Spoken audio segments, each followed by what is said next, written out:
Hello, guys. Okay, so today in class, we're going to be talking about theme, and especially we're going to be talking about theme development in relation to a novel, which is a little bit different than theme development in relation to a short story, since in a novel, we have a little bit more information that we can pull from.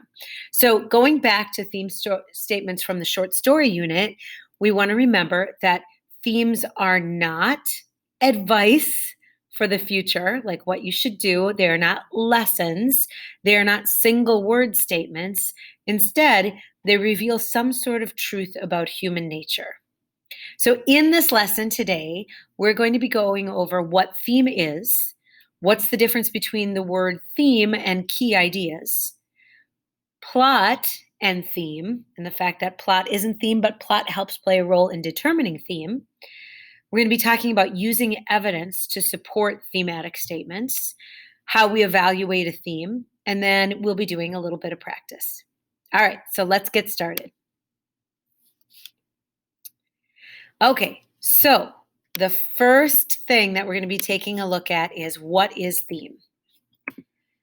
So, theme is what the story is really about. So, what most people say, it reveals a basic truth about our lives and what it means to be a human. So we begin with a key idea and we build off of it with a theme. We rarely see the theme written directly. Remember, we talked about that in the short story unit.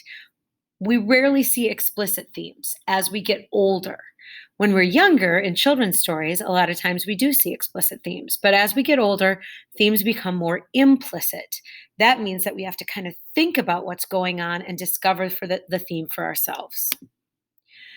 So let's say you read a story about two friends, and near the end of the story, one of those friends betrays the other one. So if the story is well written and we get an interest in the two characters, we might feel betrayed as well, especially if we relate more to the character who is betrayed than the one who does the betrayal. So when we share those experiences, we realize that the story is about more than just what happens between the two friends.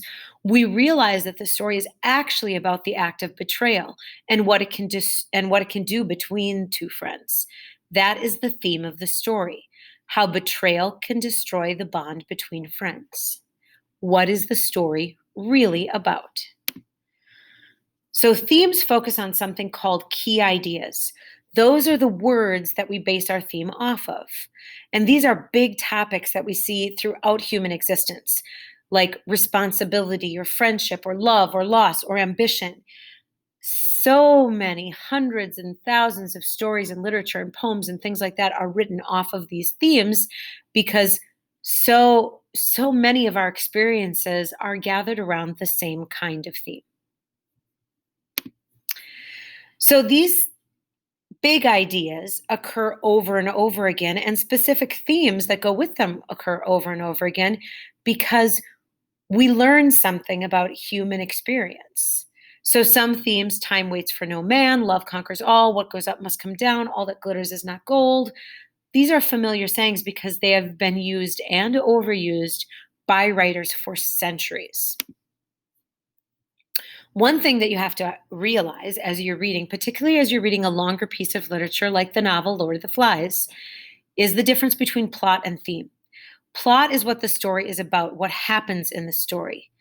Theme is what the story is really about, what the story reveals about life. So after you're finished reading a chapter, you think to yourself, okay, this is the plot, this is what happened, but what does that reveal about life? So when we're looking at key events in the story, we can ask ourselves the three questions. Is this event important in the story? Why? Some ways we can determine that is if that event leads to another event in the story called plot progression. Does the inciting incident lead to a new event? Or is this just a side event that doesn't really lead anywhere? So is this event important? Yes. What does the event mean?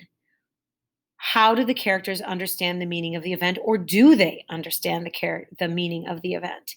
Maybe we as audience members can understand that meaning, but the characters might not. So, theme can be stated in more than one way. So, for example, if we read a book, about a small boy. Let's use my son for an example. He's 8 years old. He's one of the smaller boys in his class. Um, and in throughout a story that we write about him, he is able to defeat the school bully through not through physical strength and his size, but through his ability to reason with the school bully. So, using his inner character. That theme is that a person's inner character is what matters, not size. Or a person's inner character is what creates power, not size. Or courage and determination can help you reach your goals or defeat an enemy.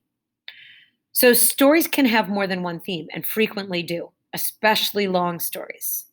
So we can have a theme about the character, the small character defeating the bully, but we can also take a look at it from the bully standpoint and we can say, how does a person become a bully? Through failure and frustration. So failure and frustration can make a person a bully. All four of these, three, I guess, on this page, statements are theme statements. Notice they are not lessons, they are insights into life. So, where does it say that? A writer doesn't usually state the theme directly, explicitly. So, you want to read the story. You probably want to read a story that begins with saying, this is a story that shows character matters more than size. It sounds like a third grade essay. Theme is what the writer wants you to discover for yourself. And that means finding evidence within the story to do that. So, one way you can do this is by analyzing the characters in the story. That's why we start the year analyzing characters in short stories.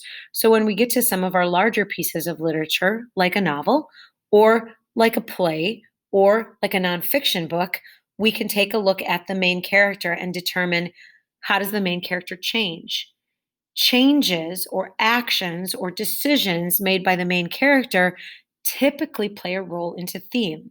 So we can ask ourselves, what does this change say about life or about people in general? There's other ways that we can discover theme. So you can ask, which scenes or passages seem to be the most important? So we can think about that by like events that happen. If a big event happens in a chapter, it's probably a pretty important event or a pretty important chapter. And then we can take a look at that event and say, what ideas about life does this event suggest? We can also look at the story's title, and we can do that from the very beginning. What does the title suggest about the meaning of the story or the meaning of the book? Some titles do this easier than others. The Most Dangerous Game, for example, gives us a hint about the story, and the word game has two different meanings in that story. Other stories, like Lord of the Flies, on first glance, don't really tell us a whole lot about the theme of the story. But you might get to understand it a little bit better if you look more in depth into what does the phrase Lord of the Flies mean. And then we want to evaluate theme. So, why should we even bother figuring out a story's theme? Because whether you know it or not, or whether you like it or not, theme will get through. And theme teaches us what we should do in life. The whole reason of stories is to allow us to live in someone else's shoes and to see the world through someone else's shoes. And that allows us to see the world in a new way. There's no other place in human existence where we are allowed to take a moment and be inside someone else to see how they handle situations. So we have to ask, I would handle this situation differently, or I would write this theme differently. Do I agree with it or not? So, for example, sports movies. We've all seen these sports movies where the underdog accomplishes great things, overcomes great tasks. One of my husband's favorite movies is Rudy. Maybe you've seen it, maybe not. It's a little bit older, but little Rudy Rudiger tries his whole basic life to get into Notre Dame football, and finally, in the last game of the last season of his senior year, he gets sent in for one play, and does he make the best of his situation? So we have this impossible goal that he is able to accomplish. Do you agree with what these movies say about life? Or do you think something differently? So let's talk about teen romances. Two people who are very different fall in love, right? These stories also share a similar theme that nothing can stand in the way of true love. But then you have to ask yourself, based on your experience, is this true?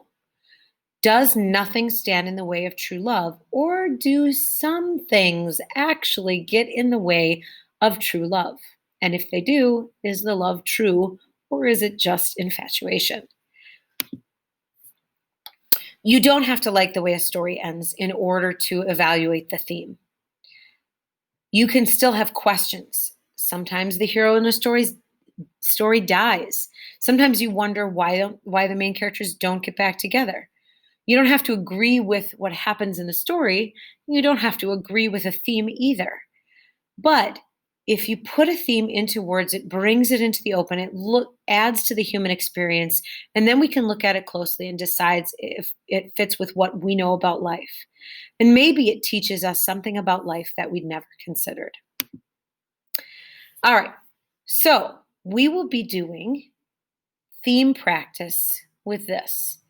With chapter 1, as you're reading it, I want you to choose 2 events as you're reading.